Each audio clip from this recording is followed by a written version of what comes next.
Todo empezó con una llamada equivocada. O eso pensé.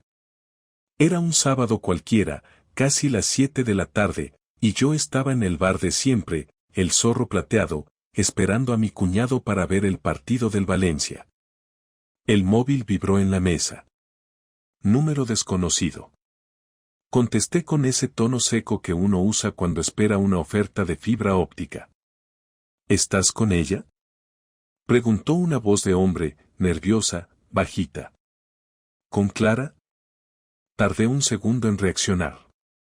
¿Quién eres?, colgó. Así, sin más. Y me quedé allí, con el teléfono aún en la oreja, como un idiota. No se me ocurrió nada mejor que volver a marcar. Comunicando. Volví a llamar. Apagado. ¿Todo bien?, me preguntó Dani, mi cuñado, mientras se sentaba con 2 cervezas. Asentí, pero ya no estaba pensando en el partido. Estaba repasando la frase en mi cabeza como si fuera un problema de matemáticas. ¿Estás con ella? ¿Con quién cree ese tipo que estoy? ¿Con mi mujer? Y sobre todo, ¿por qué sonó como si no fuera la primera vez que la buscaba? Esa noche no vi el segundo tiempo del partido. Ni el resumen.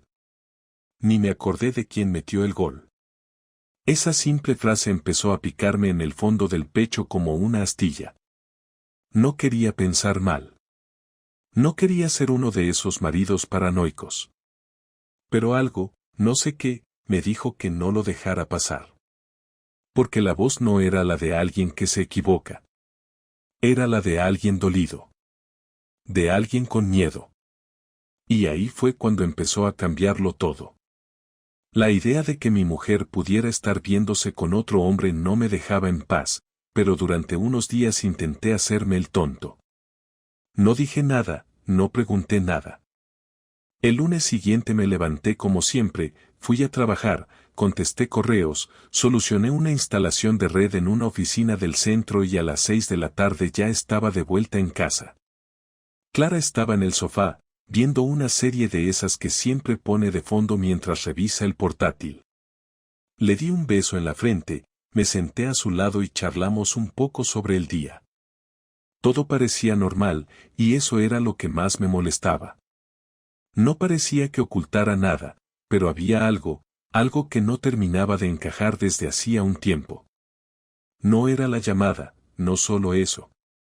Era como había empezado a llegar más tarde de lo habitual, como evitaba dejar el bolso cerca mío, como se iba al baño con el móvil aunque fuera solo a lavarse la cara. El miércoles por la mañana recibí una llamada de mi jefe diciendo que el cliente de Castellón había reprogramado la instalación y que tenía el día libre si quería.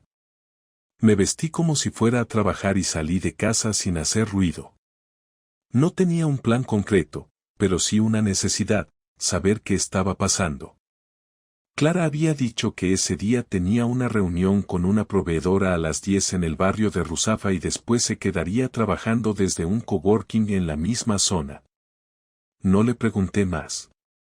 Me fui al bar de la esquina y esperé que saliera. A las 9:30 bajó, bien arreglada, con uno de esos vestidos que normalmente se pone solo para cenas o celebraciones. Llevaba el pelo suelto, perfumada, tacones. No se vestía así ni para ir conmigo a cenar. No le dije nada, solo observé desde el coche. Caminó unas 2 calles y se subió al coche de alguien. No era un taxi. Era un coche normal, gris, y no logré ver quién conducía. Lo seguí. No fue difícil. Pararon 10 minutos después en un hotel de 3 estrellas en las afueras. Ella bajó primero. Entró sola. Estuve en el coche, quieto, mirando la entrada durante 20 minutos. No se me ocurrió nada. Ni gritar. Ni entrar. Ni hacer fotos. Nada. Sentía que si lo confirmaba con mis propios ojos no habría vuelta atrás. Al final, entré. Fui a recepción y dije que buscaba a mi hermana, que se me había olvidado entregarle un documento importante. El recepcionista, un chaval joven, no parecía muy interesado en mi historia. Le di su nombre completo. Me miró, tecleó algo en el ordenador y me dijo el número de habitación como si fuera lo más normal del mundo. Segunda planta. Habitación 214. Subí por las escaleras. No quería cruzarme con nadie en el ascensor. Cada paso me costaba el doble. Llegué a la puerta. Estaba cerrada. No se oía nada, pero olía a perfume caro. Toqué. Una vez. 2 veces. Nadie contestó. Toqué más fuerte. Y entonces se escuchó un ruido, pasos. La puerta se abrió un poco. Primero vi a Clara, en bata. Se le borró la sonrisa al verme. No supo qué decir. No estaba maquillada. El pelo revuelto. Y detrás de ella, en el fondo, se veía una chaqueta de hombre tirada sobre una silla. ¿Qué haces aquí?, me preguntó, como si la culpa fuera mía. Te lo iba a preguntar yo, le respondí, sin alzar la voz. Ella miró hacia adentro, luego hacia mí. Me empujó suavemente hacia el pasillo, cerrando un poco la puerta detrás de ella. No hagas un espectáculo, por favor. ¿Un espectáculo? ¿Te parece que esto es un espectáculo? Javi, no es lo que crees. ¿Ah, no? Porque desde donde estoy, lo parece bastante. No estoy con él, no somos nada, solo necesitaba pensar. ¿Pensar en un hotel de 3 estrellas, con un tío dentro y tú en bata? No dijo nada. Me miró a los ojos. Lo supe. No necesitaba más. No me gritó, no lloró, no suplicó. Ni siquiera intentó dar una explicación creíble. Solo bajó la mirada. Y eso fue peor que cualquier palabra. Me di la vuelta y me fui. No corrí. Caminé despacio hasta el coche, como si cada paso fuera un trámite. No miré atrás. Me senté al volante y encendí la radio sin escucharla. No lloré. No grité. Solo estuve allí, quieto, durante media hora. Cuando arranqué, ya sabía que todo había cambiado. No había marcha atrás. No volví a casa esa noche. Ni siquiera pasé por allí. Me fui directamente al piso de Dani, mi cuñado, que por suerte estaba en casa y me abrió sin hacer preguntas. Le dije que necesitaba dormir allí un par de días, que Clara y yo habíamos tenido una discusión. No entré en detalles, y él no insistió. Dormí en el sofá, o mejor dicho, estuve tumbado en él con los ojos abiertos, mirando el techo, repasando cada minuto de ese día. Me levanté temprano, me duché, y salí sin decir nada. Caminé durante 1 hora sin rumbo, sin saber qué hacer. No podía evitar pensar en lo que vi, en cómo me miró Clara, en cómo se había vestido para otro.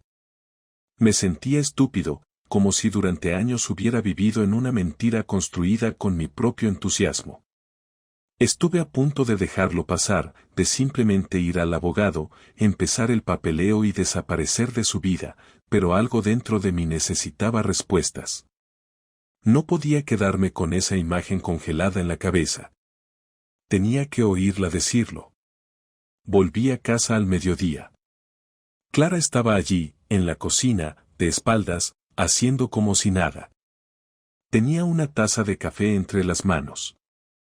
Me miró al oír la puerta, pero no dijo nada.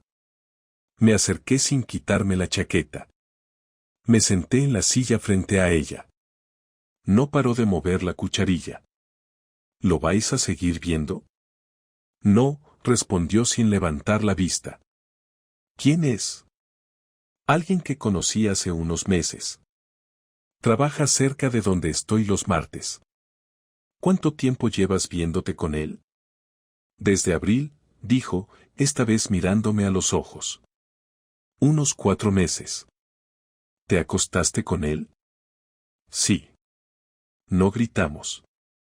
No hubo portazos. solo preguntas y respuestas. Dolorosas, pero claras. Me contó que al principio solo eran conversaciones, que se cruzaron por casualidad, que él empezó a invitarle cafés, que le hacía sentir escuchada. Me pareció una estupidez, pero no dije nada. Dijo que empezó a escaparse en las mañanas, que fingía reuniones o visitas a clientes para pasar tiempo con él. Que la primera vez que se acostaron fue en un hotel barato de la ciudad y que después empezaron a repetir. Nunca lo trajo a casa, eso lo dijo como si fuera algo que debiera agradecerle. Yo escuchaba sin moverme, cada palabra clavándose más adentro, como si necesitara reconstruir la historia completa para aceptar que era real. ¿Lo quieres? Pregunté. No, dijo rápido. Ni siquiera me cae tan bien. Entonces, ¿por qué lo hiciste? Porque estaba harta. Porque me sentía sola. Porque contigo todo era rutina. Porque me escuchaba, porque me decía cosas que tú hace tiempo que no dices. ¿Y no se te ocurrió decirme eso antes de follarte a otro? No contestó. Volvió a mirar su taza, que ya se había quedado fría. Me levanté y empecé a caminar por la cocina, sin rumbo, sin saber si salir corriendo o romper algo. Ella me siguió con la mirada, pero no hizo ningún intento de acercarse. ¿Te das cuenta de lo que has hecho? ¿De todo lo que destruiste? Sí. ¿Y ahora qué? No lo sé. ¿Quieres que te perdone? No lo sé. ¿Tú me perdonarías si fuera al revés? No. Entonces no esperes que lo haga yo. Estuvimos en silencio largo rato. Luego me fui a la habitación, recogí algo de ropa y metí algunas cosas en una mochila. Ella me siguió hasta el pasillo. Javi. No me voy a justificar. No te lo merecías. Pero tampoco me siento como una criminal. Esto venía mal desde hace tiempo. Y en vez de arreglarlo, ¿preferiste buscar a otro? No buscaba nada. Me pasó. Me equivoqué. No, no te pasó. No fue un tropiezo. Esto fue una decisión repetida. Fuiste una y otra vez. No eres víctima de nada, Clara. Ya lo sé. Tomé la mochila y salí sin decir nada más. No me pidió que me quedara. No lloró. No gritó. No se aferró a mí. Solo se quedó allí, en el marco de la puerta, mirándome como si no supiera si alegrarse o arrepentirse. Al bajar por las escaleras me di cuenta de que lo peor no era la traición en sí. Era la frialdad con la que me la había contado. Como si hubiera desconectado de nuestra vida desde hacía mucho más tiempo del que yo pensaba. Como si ya estuviera en otro sitio, incluso sin él. No volví a hablar con Clara durante varios días. Me quedé en casa de Dani, donde apenas hablábamos del tema. Le dije lo justo, que Clara me había sido infiel y que estaba considerando qué hacer. No pedí consejos ni opiniones. No los necesitaba. Yo ya había decidido que no iba a perdonar, pero tampoco pensaba irme en silencio. Si ella había podido construir su pequeña aventura mientras yo trabajaba y confiaba, entonces era justo que ahora se tragara las consecuencias. Y no hablo solo del divorcio. Hablo de que sepa cómo se siente uno al ser expuesto, al perder la imagen de buena esposa que tanto cuidó delante de amigos, familia y compañeros. Si ella pensó que podía vivir una doble vida sin pagar precio, se equivocó. Lo primero que hice fue pedir cita con un abogado especializado en divorcios. No le conté detalles, solo lo esencial: adulterio comprobado, sin hijos, separación de bienes, pero con muchas pruebas. No me miró con sorpresa, se limitó a tomar nota y decirme que eso facilitaría las cosas. Al día siguiente volví a casa, solo para recoger un par de carpetas donde tenía copias impresas de facturas, documentos y otras cosas que podrían ser útiles para el proceso. Clara no estaba. Me senté en el sofá y abrí su portátil. La contraseña seguía siendo la misma de siempre. Ella no sabía que yo conocía su correo secundario, el que usaba para suscripciones, promociones y otras cosas menores. Lo revisé. Allí estaban varios correos con reservas de hotel, cambios de citas y hasta confirmaciones de pago que usaban su tarjeta. Tomé capturas de todo y las envié a mi correo. Luego revisé las fotos guardadas en el portátil y encontré un par que no me sorprendieron. Eran de ella, en ropa interior, hechas en el espejo del baño. Una de ellas incluso con la fecha escrita en un pequeño papel, como si estuviera cumpliendo con alguna fantasía específica. La descargué, no por morbo, sino como parte de la evidencia.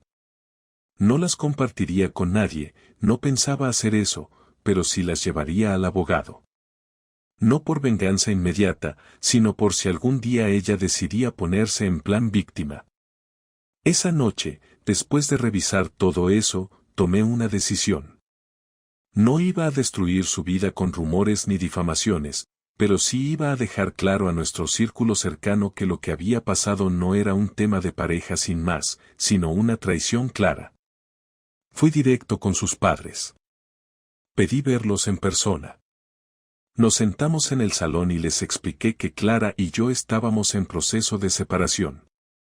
No se sorprendieron demasiado, ya que según ellos ella había estado distante los últimos meses. Cuando preguntaron por la razón, les conté la verdad, sin adornos. Su padre frunció el ceño y su madre se llevó la mano a la boca. No quise extenderme, solo dejé claro que yo no pensaba esconderme ni inventar excusas. Ellos me agradecieron la sinceridad. Al salir de allí, sentí que algo se había acomodado en mi interior. El siguiente paso fue aún más personal. Tenía una cuenta compartida con Clara para los gastos comunes. Pedí al banco que la congelara temporalmente alegando que estábamos en proceso de separación legal y que necesitaba proteger mis fondos. Fue más fácil de lo que esperaba. Al día siguiente, Clara me llamó por primera vez desde que habíamos hablado en la cocina. No contesté. Me mandó un mensaje diciendo que necesitaba acceso a la cuenta para pagar el seguro del coche. Le respondí, usa tu cuenta. Esa está congelada hasta que resolvamos lo nuestro con abogados. No soy tu patrocinador. No me contestó. Supuse que ya empezaba a entender que las cosas habían cambiado. Ese mismo fin de semana, un amigo en común me invitó a una cena con varias parejas conocidas de nuestro grupo de toda la vida. Fui solo. Sabía que algunos ya habrían escuchado rumores, pero nadie sabía nada en concreto. En medio de la cena, alguien preguntó por Clara, con ese tono incómodo de quien ya sospecha. Me limité a decir que Clara y yo nos estábamos separando porque ella había decidido tener una aventura con un tipo que conoció en el trabajo. Nadie dijo nada al principio. Luego alguien intentó suavizarlo con un "estas cosas pasan", y yo lo miré directamente y le dije que sí, claro, que pasaban, pero que no por eso uno se calla como si no le doliera. No me levanté, no grité, no hice drama. Solo lo dije. Clara no estaba allí, pero sabía que la noticia le llegaría rápido. El lunes me escribió un correo. Largo. Empezaba con "no sé cómo hemos llegado hasta aquí" y seguía con explicaciones que no pedí. Me decía que estaba recibiendo mensajes raros, que sus padres estaban fríos, que algunos amigos no le respondían. Me pedía que por favor no dijera más cosas de ella, que lo habláramos como adultos. No le respondí. Esa era mi forma de devolverle el vacío. Porque ella sí había decidido dejarme fuera de su vida durante meses, sin pensar en las consecuencias. Ahora le tocaba a ella sentir esa distancia. Pasaron 2 semanas desde aquella última vez que intercambiamos palabras, y durante ese tiempo no hubo ni un solo día en que no me preguntara si debería haberla enfrentado de otra manera, si debía haber gritado, exigido más explicaciones, sacado todo el dolor que llevaba dentro como una descarga que no pudiera ignorar. Pero no lo hice. Y ahora que el polvo se había asentado un poco y el proceso del divorcio estaba ya en marcha, Clara me pidió vernos cara a cara, sin intermediarios. Me escribió que no quería discutir, que no me pediría volver, que solo necesitaba hablar una última vez como adultos antes de que todo terminara. Dudé. No porque quisiera volver con ella, sino porque no estaba seguro de que me quedara algo que decirle. Aún así, accedí. Le propuse vernos en el parque donde solíamos ir cuando recién empezamos a salir, no por nostalgia, sino porque era un lugar público y neutral. Llegué puntual. Ella ya estaba allí, sentada en uno de los bancos, con una chaqueta marrón que le conocía de hace años. Me saludó con un gesto leve de la cabeza. No me levanté para abrazarla. No lo necesitábamos. Gracias por venir, dijo, sin rodeos. No lo hice por ti, respondí. Lo hice para cerrar esto de una vez. Lo sé, contestó, bajando un poco la mirada. Y te lo agradezco igual. Hubo un silencio breve. Luego comenzó a hablar con ese tono tranquilo que solo se usa cuando uno ya ha llorado todo lo que tenía que llorar. He estado pensando mucho en todo esto. No intento justificar nada de lo que hice, y sé que probablemente nunca puedas perdonarme, pero quiero que sepas que desde hace meses ya no era feliz. No contigo, no conmigo, no con nada. Me sentía atrapada en una rutina que me ahogaba, y no supe cómo pedir ayuda sin que sonara a reproche. Me equivoqué, lo sé, elegí la vía más cobarde y más sucia. No me siento orgullosa. No espero que me entiendas, pero sí que sepas que no fue por odio hacia ti. Fue por debilidad. La miré sin mover un músculo. No necesitaba empatizar con ella. Lo que me interesaba en ese momento era dejar claro dónde estábamos parados. No me interesa si fue por debilidad, por aburrimiento o por desesperación. Lo que hiciste no tiene excusas. Me mentiste. Me trataste como si fuera un mueble, alguien con quien convivías sin decirle que ya no lo querías. No te culpo por dejar de quererme, eso puede pasar, lo que no acepto es la forma. Tú elegiste traicionarme en lugar de hablar. Eso dice más de ti que de nosotros. Ella asintió, sin discutir. Tal vez por primera vez entendía que ya no había espacio para justificar nada. Tal vez se había resignado. ¿Sabes lo que más me duele? Pregunté. Que después de tantos años, al final fuiste una desconocida. Pensé que te conocía, que podía confiar en ti con los ojos cerrados. Y ahora, cuando pienso en ti, no veo a mi mujer, veo a alguien que tuvo el valor de planear cada engaño, de mentirme a la cara, de hacer su vida paralela mientras yo estaba preparando cenas o arreglando cosas en casa pensando que todo iba bien. No tengo cómo defender eso, dijo, muy bajito. Solo quería pedirte perdón. No por lo que hice, sino por cómo lo hice. Tu perdón no me sirve de nada ahora. No va a devolverme el tiempo perdido, ni la tranquilidad de aquellos días donde todavía pensaba que tenía un hogar. Ella se quedó en silencio, mordiéndose los labios, como si cada palabra que escuchaba fuera un castigo que sabía que merecía. Luego levantó la cabeza y me miró con una mezcla rara de culpa y resignación. ¿Te arrepientes de haberte casado conmigo? No. Me arrepiento de no haberme dado cuenta antes de quién eras. Se quedó callada, como si esas palabras fueran el último golpe que le faltaba para hundirse por completo. Pero no sentí satisfacción. No había placer en eso. Solo el peso de una verdad amarga. Después de unos segundos, se puso de pie. Ya está. No volveré a molestarte.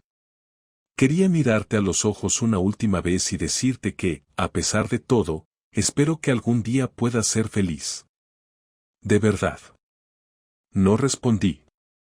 La vi caminar lentamente hasta la salida del parque. No miró atrás. Y yo tampoco. Me quedé en ese banco unos minutos más, mirando cómo la tarde se hacía más gris. No había alivio, pero sí una sensación de cierre. Como cuando terminas un trabajo que no querías hacer, pero que sabías que era necesario. Después de aquella conversación en el parque no volví a verla. No porque me lo prohibiera la ley o alguna decisión judicial, sino porque no había motivo. El trámite del divorcio siguió su curso sin complicaciones. No había hijos, no había una hipoteca compartida, ni propiedades que discutir. Solo había un cierre que había que formalizar ante un juez, y eso fue lo que hicimos. Firmé los papeles una tarde de jueves, en silencio, frente a su abogado y el mío. Ella ya había firmado antes. No hubo intercambio de palabras, ni un saludo, ni un último gesto. Y así, en menos de 15 minutos, pasé de ser un hombre casado a un hombre que simplemente vive solo en un piso que ya no le pesa. Durante los días siguientes, la gente empezó a enterarse. Algunos me escribieron, otros me llamaron, y unos cuantos hicieron como si no supieran nada. Me di cuenta de que, para muchos, la infidelidad ajena es solo un chisme más, una historia para comentar y luego olvidar.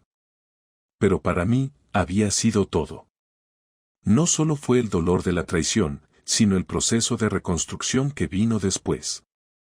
Porque eso fue lo más difícil, volver a ser yo sin sentir que faltaba algo. Al principio pensaba mucho en ella. No porque la extrañara, sino porque me costaba entender cómo alguien podía sostener una mentira tanto tiempo sin romperse por dentro. Luego dejé de pensar tanto. Volví a mis rutinas, pero con algunos cambios. Dejé de frecuentar ciertos lugares, cambié de bar, de supermercado, incluso el gimnasio. No fue por cobardía, fue porque no quería que la historia se convirtiera en una conversación recurrente. No necesitaba que me recordaran lo que ya sabía. Con el tiempo empecé a dormir mejor. Las primeras semanas habían sido un desastre, insomnio, ansiedad, pesadillas. Pero con el paso de los días, el cuerpo y la mente hicieron su trabajo. El dolor no desapareció, pero se volvió tolerable, como un ruido de fondo que uno aprende a ignorar. Aprendí cosas. Aprendí, por ejemplo, que la confianza no se entrega gratis. Que se construye, sí, pero también se puede destruir en segundos.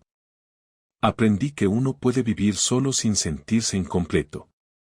Que no necesito a nadie para tener una vida digna, estable, incluso satisfactoria. También entendí que la fidelidad no es una garantía de que alguien te quiera, como tampoco lo es el tiempo que compartes con esa persona. El hecho de haber estado juntos tantos años no significó que me respetara.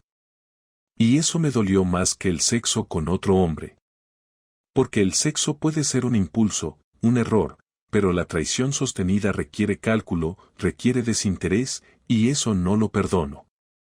Volví a ver a Dani y a otros amigos de toda la vida. Unos sabían, otros lo intuían. No evité el tema, pero tampoco lo extendí. Respondí a lo justo. Agradecí mucho que ninguno intentara darme consejos de esos que empiezan con deberías o si fuera yo. Nadie sabe lo que haría hasta que está en la situación. Por eso, cuando alguien pasaba por algo parecido, yo también me limitaba a escuchar. Sin opiniones. Solo oído. Porque al final, eso es lo que más se necesita, que alguien te escuche sin juzgarte, sin tratar de arreglar lo que ya está roto. La última vez que supe de Clara fue por un mensaje que llegó 6 meses después del divorcio. Me decía que esperaba que estuviera bien, que había estado pensando mucho en todo y que deseaba que algún día pudiéramos hablar sin resentimiento. Lo leí. No contesté. No porque sintiera odio, sino porque no quería abrir una puerta que me había costado mucho cerrar. No había rencor. Solo distancia. Ella estaba en su vida, y yo en la mía, y eso era suficiente. Hoy, casi un año después, sigo solo. No estoy buscando a nadie.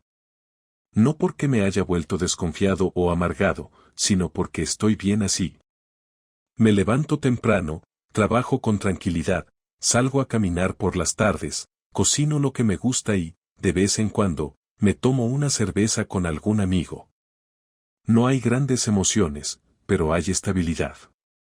Y eso, después de todo lo vivido, es más que suficiente. No sé si algún día volveré a estar con alguien. Si pasa, bien. Si no, también.